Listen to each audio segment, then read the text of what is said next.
Salut la famille, j'espère que vous allez bien. Bienvenue sur ma chaîne YouTube, ici Maïmouna. Alors, nouvelle petite vidéo pour vous parler du système éducatif au Canada. Je suis très excitée par cette vidéo.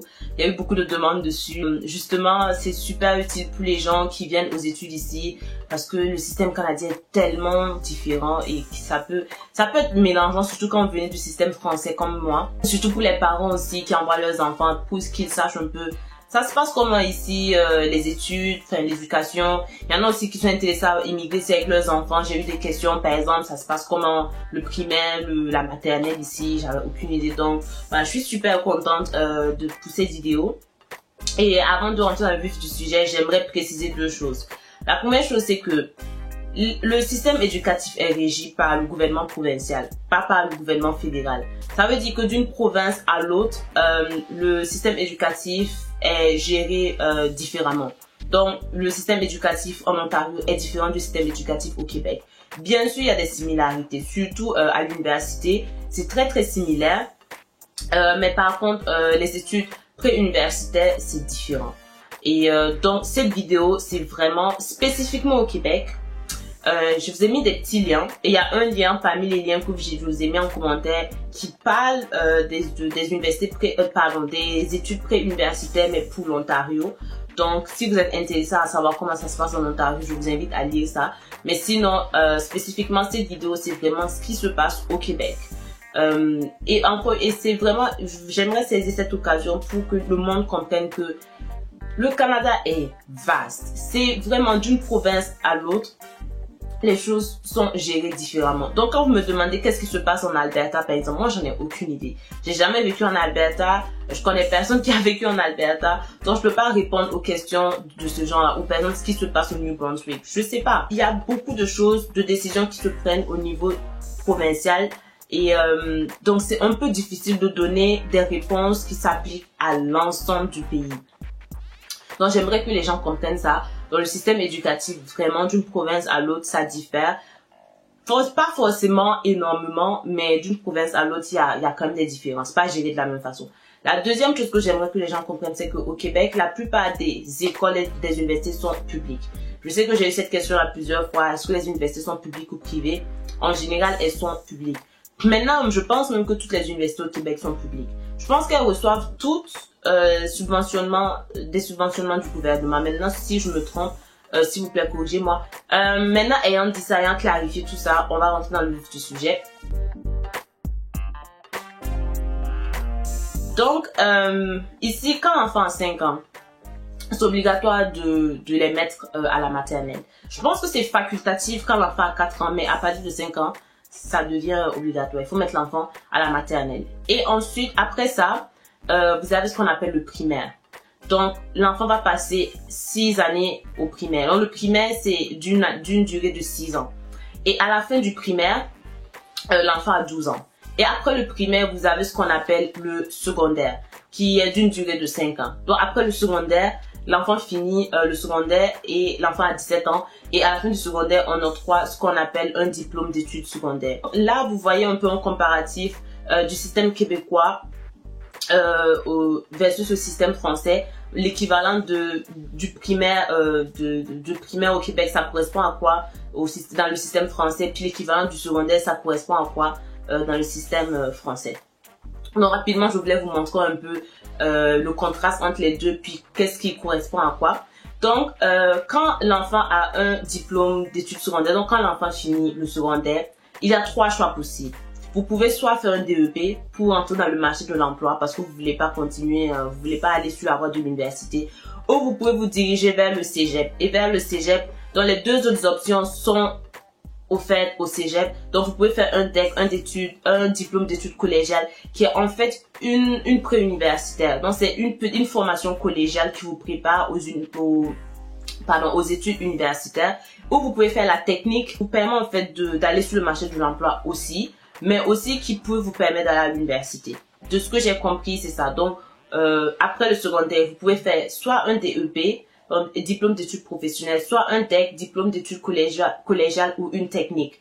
Alors, le DEP, qui n'est pas offert par les cégeps, qui est offert par d'autres institutions, vous forme à un métier. Donc si vous voulez être soudeur, vous voulez être électricien, vous voulez être, je sais pas, infirmier ou infirmière, vous pouvez faire un DEP qui va vous former en fait à pouvoir pratiquer un métier. C'est très pratique. Et le DEP dure entre 6 et 2 ans. Vous avez cette option où vous pouvez vous diriger vers le cégep et faire un diplôme d'études collégiales qui est d'une durée entre 2 et 3 ans qui en fait vous prépare à l'université. C'est un pré-universitaire. Ou vous pouvez faire une technique, je pense aussi qui est environ 2-3 ans, je suis pas certaine, qui ça aussi vous prépare pour le marché de l'emploi. Maintenant, disons que vous changez d'avis, vous faites la technique et que vous voulez quand même aller à l'université, vous pouvez utiliser les crédits obtenus durant votre technique pour en fait compléter votre formation à l'université. Donc rapidement, c'est quoi un crédit? J'ai eu cette question-là. Un crédit, c'est comme des points. Par exemple, quand vous effectuez un baccalauréat, le baccalauréat, pour terminer votre baccalauréat, vous devez accumuler un total de entre 90 et 120 crédits, dépendamment de la formation. Je vais revenir dessus plus tard pour vous donner plus de détails dessus. Mais je veux que vous compreniez la notion de crédit. En fait, c'est comme des points que vous accumulez pour obtenir votre diplôme, tout simplement. Donc, en général, par exemple, dans mon cas, quand je vais faire un baccalauréat en administration des affaires, un cours, c'est mon bac, c'est 90 crédits. Donc, tous les cours que je vais prendre dans mon cursus me donnent des crédits. Et en général, un cours te donne 3 crédits. Donc, les crédits, c'est comme des points, en fait, que tu obtiens et que tu accumules pour obtenir le nombre total de points dont tu as besoin, en fait, pour obtenir ton diplôme, tout simplement. Donc, bref, pour revenir à la technique, donc c'est ça, si vous faites une technique, vous pouvez rentrer dans le marché de l'emploi ou vous pouvez utiliser les crédits obtenus durant la technique pour compléter votre formation universitaire. Maintenant, de ce que j'ai compris, c'est que la technique, c'est quoi la différence entre la technique et le DEP? Parce que vous allez me dire, ah, mais de toutes les façons, les deux, en fait, ça vous forme à un métier, ça vous forme pour rentrer sur le marché de l'emploi. Alors, de ce que j'ai compris, c'est que le DEP, c'est super, c'est plus faible que la technique. La technique, en fait, c'est des connaissances plus poussées. Donc, par exemple, vous avez des infirmiers qui vont faire un DEP pour se former en infirmerie, qui vont aller travailler, mais qui trouvent que, ils font juste des choses super basiques et qui reviennent faire une technique, en fait, pour approfondir leurs connaissances, pour avoir un travail meilleur, tout simplement. Donc, le DEP, c'est plus faible que la technique et c'est ça la différence entre les deux. Mais les deux vous donnent accès au marché de l'emploi, tandis que le DEC, c'est vraiment une pré-universitaire, ça vous prépare à l'université. Donc, en général, comme j'ai dit, quand les gens, en général, quand ils finissent le secondaire, ils ont 17 ans. Donc, disons 2 à 3 ans au cégep. Donc, quand ils rentrent à l'université, en général, ils ont entre 19, 20, 21 ans. Donc, maintenant, on va parler de l'université. Je pense que c'est le point qui intéresse la grande majorité de mon audience ici. Alors, la formation la plus populaire du premier cycle, c'est bien sûr le baccalauréat. Donc, si je devrais trouver une équivalence du baccalauréat dans le système français, ça serait une licence. Mais c'est pas forcément vrai parce que le baccalauréat, dépendamment du domaine, dépendamment de la formation, le baccalauréat est plus... Ça équivaut à une maîtrise en fait dans le système français. Par exemple, si vous faites un bac en génie, ça correspond pas à une licence dans le système français, ça correspond à une maîtrise. Donc, ça dépend, mais franchement, dans mon cas, en administration des affaires, je dirais que une équivalence dans le système français, ça serait mon bac équivaut à une licence. Mais en plus de ça, il y a des formations plus courtes qui sont offertes. Donc, vous avez ce qu'on appelle un certificat, vous avez ce qu'on appelle une mineure, vous avez ce qu'on appelle une majeure. Donc, typiquement, le baccalauréat, les crédits que vous devez obtenir, ça va de entre 90 et 120 crédits, dépendamment du domaine dans lequel vous étudiez. Tandis que en général, le certificat, il est de 30 crédits. Une mineure est de 30 crédits et une majeure est de 60 crédits. Donc franchement, les certificats et les mineurs, c'est vraiment vous donner une connaissance de base par rapport à un certain domaine. Donc en général, vous allez voir des gens qui pourraient peut-être faire une formation. Comme par exemple, moi, je pourrais faire un baccalauréat en administration des affaires, en finance et faire une mineure en, je sais pas, comptabilité. Parce que je veux acquérir des connaissances de base en comptabilité. Ou faire une mineure en anglais. Parce que je veux obtenir des connaissances de base en anglais. Il y a aussi cette option-là de faire, en fait, d'accumuler 3 certificats ou 3 mineurs. Entre les deux, je ne me rappelle plus trop laquelle. Pour créer ce qu'on appelle un bac multidisciplinaire. Donc, vous pouvez décider de faire, je sais pas, une mineure en anglais, une mineure en espagnol, une mineure en français, pour faire un bac multidisciplinaire dans ces trois domaines-là. Donc, c'est pour vous dire que le système québécois est très flexible dans la façon dont vous construisez en fait votre baccalauréat. On vous laisse vraiment une très grande marge de manœuvre par rapport à comment vous voulez composer et constituer vos études. Donc ça peut être bien comme ça peut ne pas être bien, dans le sens où que ça peut être bien pour ceux qui savent ce qu'ils veulent, mais c'est pas forcément bien pour ceux qui ne savent pas forcément où ils vont. Ça peut être mélangeant, je dirais. Mais je dirais pour quelqu'un qui sait ce qu'il veut, où est-ce qu'il veut, franchement, j'aime beaucoup le système québécois, j'aime beaucoup les flexibilités autour de comment construire en fait son diplôme universitaire. Donc, grosso modo, vraiment au premier cycle, vous avez des formations. Les formations qui sont de nos premiers cycles sont certificat, mineur, majeur, baccalauréat. Maintenant, le second cycle, qui est la formation la plus connue au second cycle, c'est bien sûr la maîtrise. Donc, en plus de la maîtrise, vous avez aussi la possibilité de faire ce qu'on appelle un DESS, donc diplôme d'études secondaires spécialisées, c'est comme ça s'appelle. Vous pouvez aussi faire un micro-programme de second cycle. Donc, en général, la maîtrise, elle est de 45 crédits. Donc, en général, elle se complète. La maîtrise est complétée en 1 à 2 ans. Oh, pardon, j'allais oublier de le mentionner. Donc, en général, le baccalauréat est complété en 3 à 4 ans. Dépendamment de comment vous prenez, combien de cours vous prenez par session. Donc, disons qu'un baccalauréat de 90 crédits, si vous prenez 5 cours par session, ça veut dire que en 3 ans, vous devez avoir complété votre baccalauréat si vous passez vos cours à chaque session. Disons que chaque année, vous validez 30 crédits. Et pour valider 30 crédits, il faut prendre 10 cours de 3 crédits. En supposant que un cours, si vous passez un cours, vous obtenez 3 crédits. Donc, ça veut dire que dans l'année, si vous prenez 10 cours et disons que vous prenez 5 cours par session et vous validez 30 crédits, en 3 ans, vous devez avoir terminé votre baccalauréat. Si votre baccalauréat, c'est un baccalauréat de 120 crédits, ça va vous prendre 4 ans si vous prenez 5 cours par session.